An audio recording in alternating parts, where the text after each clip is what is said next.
ഞാൻ സെൻസസ് എടുക്കാൻ വേണ്ടി വന്നതാണ്, ജാതി സെൻസസ്. ആ അറിയാം, എനിക്കിവിടെ ടിവിയും ഫ്രിഡ്ജും വാഷിംഗ് മെഷീനും അവനും പിന്നെ പട്ടുസാരിയും ഒക്കെ ഉണ്ട് സാറേ.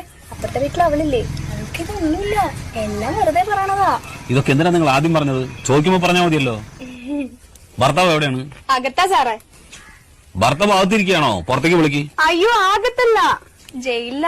അയ്യോ പാവായിരുന്നു, രണ്ടുപേരെ കൊന്നു, അത്രേ ഉള്ളൂ. ഇപ്പൊ 7 വർഷമായി അവിടെയാ. അതെയോ? ഈ വീട്ടില് നിങ്ങൾ ഒറ്റയ്ക്കാ താമസം? ഏയ്, എന്റെ മോനുണ്ട്, അവനിപ്പോ 4 വയസ്സായി. ഭർത്താവ് 7 വർഷമായിട്ട് ജയിലിലാ പറഞ്ഞു, കുട്ടിക്ക് 4 വയസ്സ്. അതെങ്ങനെ സംഭവിച്ചു? അതാളെ ഇടയ്ക്കിടയ്ക്ക് കരോളിന് വരുവേ. കരോളോ? ഈ ജയിലിൽ നിന്ന് ഇടയ്ക്കിടയ്ക്ക് വിടില്ലേ പുറത്തേക്ക്, കരോള്. പരോള്? ആ, ചില സ്ഥലത്ത് അങ്ങനെയും പറയും. ശരി, പേര്? വത്സല.